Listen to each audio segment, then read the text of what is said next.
Hey guys, Corey Poirier here. Welcome to Blue Talks, and I hope you enjoy this video.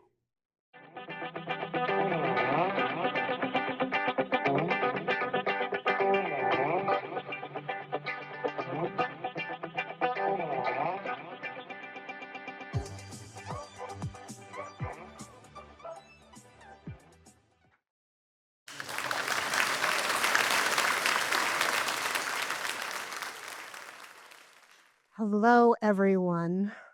The title of my speech today is What No Fight. And when I wrote this speech, it was like, Laura, that's just not you because you're all about the fight. I'm all about getting in the ring. But what I've learned through my years as a martial artist is that I wanted to do something that people don't expect to hear from me.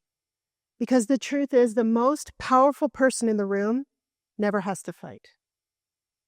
They actually are the ones who are calm, collected, cool, and they're the ones who attract the people in the room. And today I want to talk about that. They have clear thinking, they have strategic leadership, and I want to tell you a little story about when I worked in corporate. Now, when I worked in corporate, I started out at a low level in the company.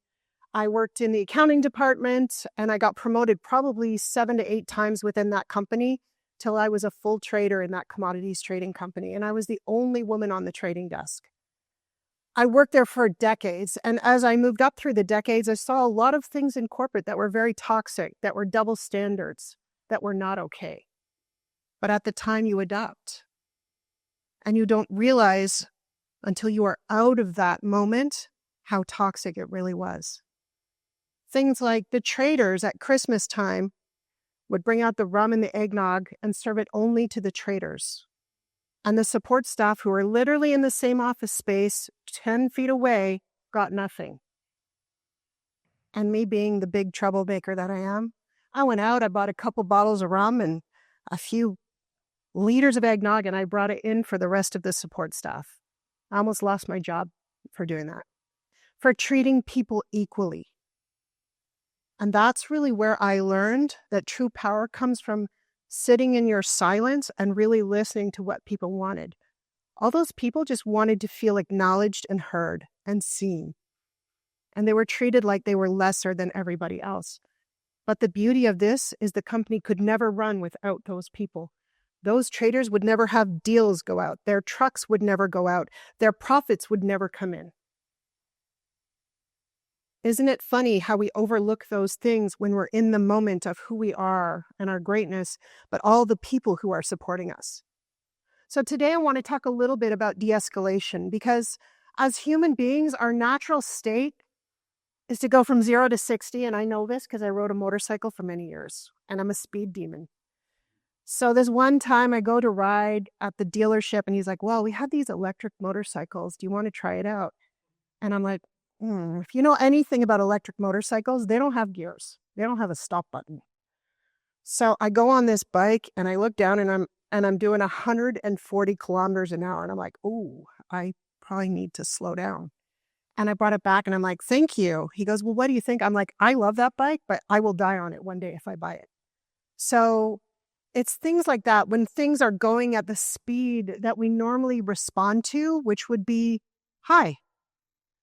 But if we come in and we listen attentively and we focus on what people are really saying and engage with them. So there's a big difference between active listening and hearing. Hearing is passive. Active listening is active, okay? So what is the strength in this? The strength in this is you can choose not to react. You can choose something different. And when you're teaching de-escalation, you need to be calm and powerful and allow people to be in your space so that they can express yourself. At that time, that's when I really become a martial artist. That's when I learned that fighting wasn't about just being on the mat or how I reacted being off the mat. That's when I really realized that I had done the internal work through the external practice. So in the Empowered Protocol, we have 5 principles that we work with. Think, yell, run, fight, tell. And I'm going to go over each of those briefly. So think, let's talk about that first. What is really going on here? What's really going on? Am I having awareness around what's around me? Or am I just kind of on my phone all the time and like bumping into people, shouldering them? Or is something triggering my intuition? Because I teach a class,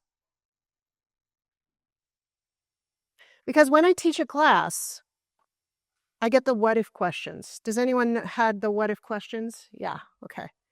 So the what if questions are, well, what if some guy punches me?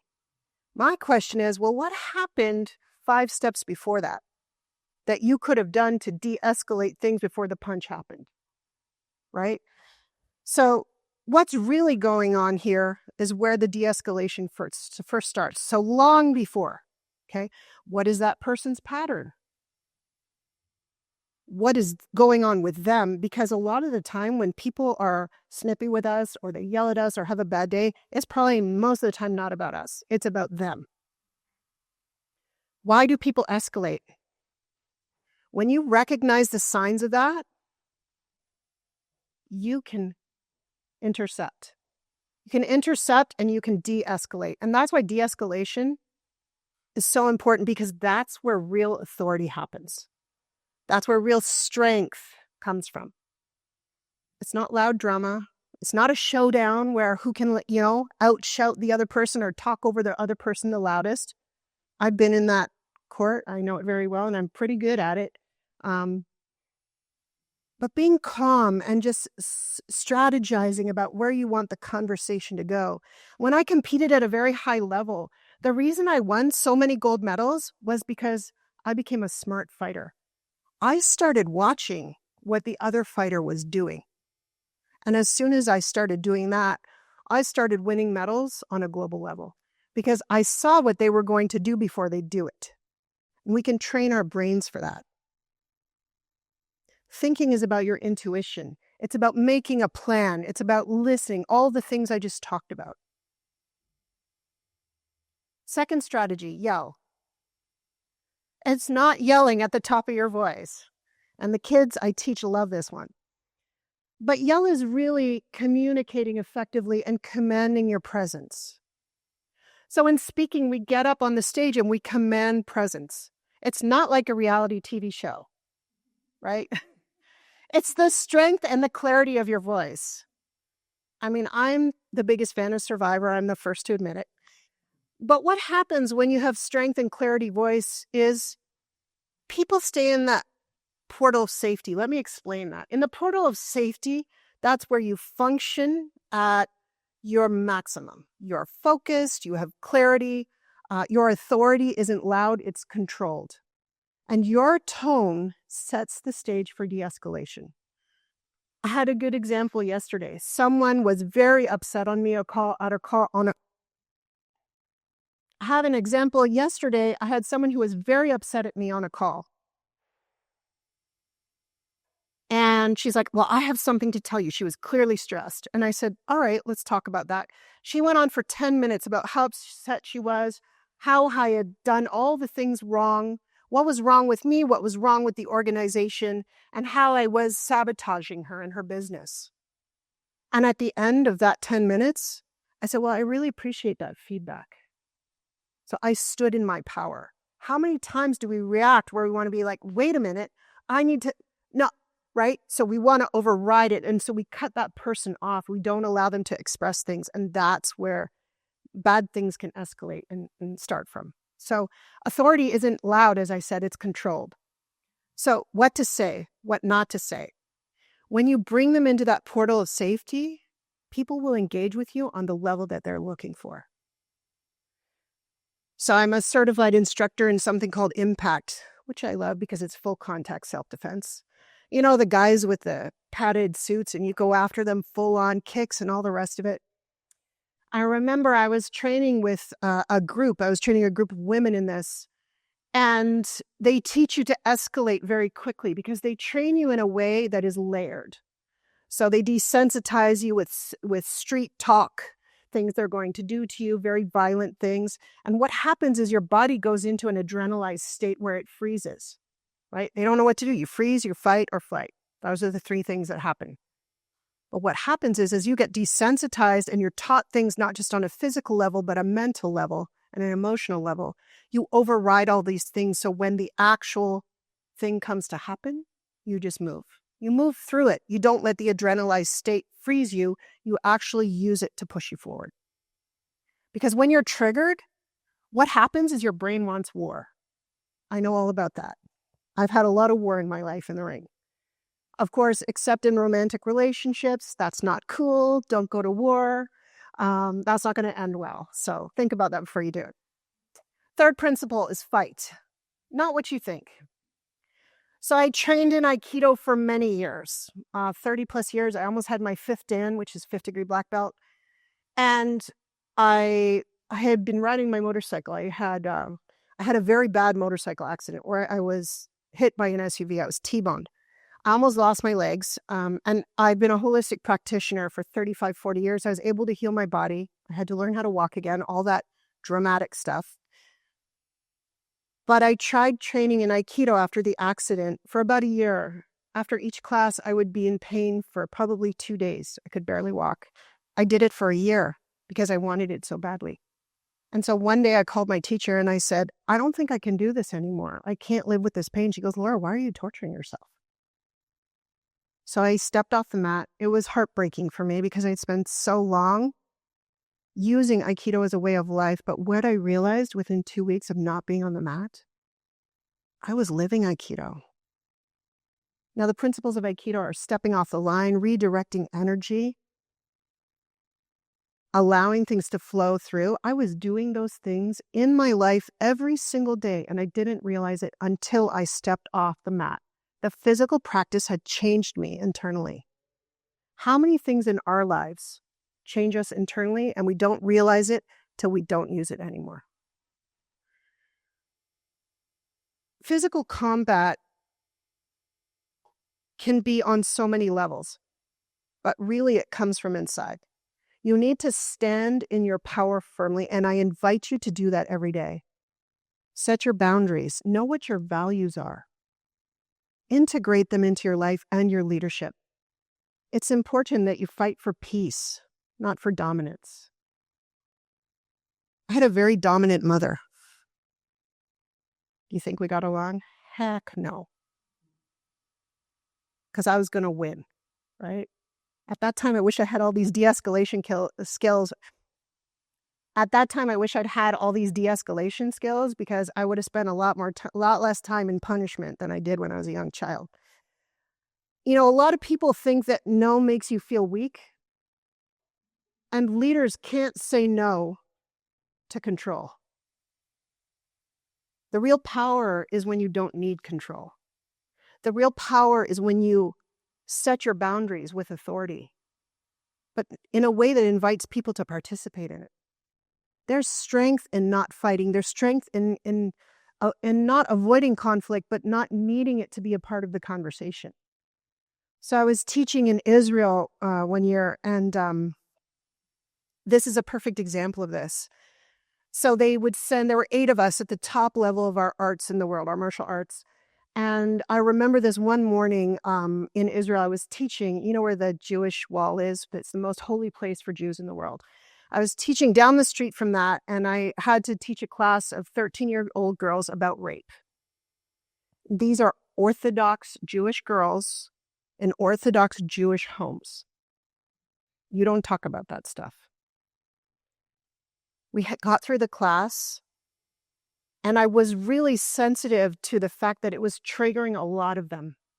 But what had happened, and they have a different system in Israel at the time, this was probably 15, 20 years ago, they would, it was called taxiing, where strangers would pull up because there was no public service system for transit, and they would drive you down to close to where you wanted to go. So it was a bevy of opportunity for sexual assault, aggression, all sorts of bad things to happen. And, you know, that had happened to some of these Orthodox girls, like even though the parents tried to protect them. By the time we got through the class, they were shouting, screaming, and talking about protecting themselves and the stories that came out in that class. So I finished the class, I get on a bus, they take me to the other side of Israel, 2-hour drive. And we're in this really seedy area of downtown. And they don't tell you who you're going to teach, right? So this really drew on my skills as an instructor. So we get there and we go into this back room, down these stairs, in through this black door, and I'm like, what the heck is going on? And there are these 8 or 9 women, and there are probably 6 of us teachers. And the head person says, all right, so you're going to work with 1 or 2 women and you're going to teach them how to protect themselves. And what I realized very quickly is these women are women of the night. They are hookers. They are prostitutes. This is their life on the street, and it's a very violent one. And I'm thinking, what the heck am I going to teach these women, right? Like, they're living it. So I partner up with this one woman, and I'm sure they did it on purpose, because I was like, she was the scariest looking of the bunch, to be honest. I'm like, all right, well, what do you want to learn today? And she goes, can I tell you? And I'm like, yeah, tell me what you want to learn. So she lays down on the ground. She puts her arms behind her. She puts her head on the ground, and she goes, I want to know how to get out of what happens when someone puts a knee in my lower back, traps my arm, and has a knife to my throat. And I said, okay, that's fair. Let's do that. But once I knew where to start with her, then we could control the situation to give her tools to get out of it.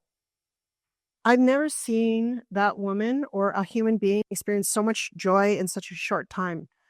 I gave her her power back, and I didn't actually give it to her. She took it back. And that is what real de-escalation is about. I said, so let's talk about what you could do not to get into that situation. And then she got more tools. Strength is not about fighting. Next principle is tell. So tell is your strength through connection, not isolation. Too many times I see too many victims, too many people not say anything because they don't want to make other people uncomfortable. They don't want to think that, there's shame attached to it. I did something wrong, or they're going to judge me. Judgment comes into a lot of that. De-escalation does not live in silence. It lives in communication. People escape when they feel alone. They feel ignored. They feel like they don't have any voice. Tell is about your story. I have a very personal story about tell. My family, my in-laws on my sister's side were Italian, and her husband's parents were very Italian. They lived in the north of Italy. They came over to Toronto and they were here visiting. They passed since then. And Nico, which is my father-in-law's name, was a very aggressive man with women. So one night he had had a couple drinks and he grabbed my breast at dinner. And I went to my mother, who is a narcissist. No judgment there, just the facts. And I said, Mom, I just want you to let you know that Nico grabbed my breast at dinner. And she's, well, why are you allowing him to do that? What did you do? That, like, what's wrong with you? And I looked at her and I'm like, are you kidding me? So I didn't say anything. The next day I went to my brother-in-law and I said, your father grabbed my breast yesterday. And you either deal with this or I'm going to make a scene. Oh, he probably didn't know what he was doing. I'm like, he knew what he was doing. And I'm giving you 24 hours. 24 hours, I had an apology. So I set the boundary about what was going to happen. I was controlling the tell. How many people don't tell about this? Can you think of people that you know who don't tell about this stuff? Right. It's about being seen and supported. What do you model? I model quiet authority, even though I'm not really a quiet person. I model quiet authority because I believe that everybody should be seen and heard. So remember when back at the beginning of the talk, when I talked about my corporate experience and how that was really so toxic. And if I had those tools now, that would have been a whole new dynamic. That company needed a major overhaul. I needed a major overhaul for being in that company, which I've had in my life. But really what it comes down to is strength, safety, and leadership. All you care about is getting the results that you want. Mastering the empowerment protocol allows you to walk into any situation, whether it's chaos, conflict, and stay the most grounded person in the room. You will never need to fight. True strength and authority and leadership comes from within. So I say to you, what, no fight? No. Let's de-escalate and let's rise above.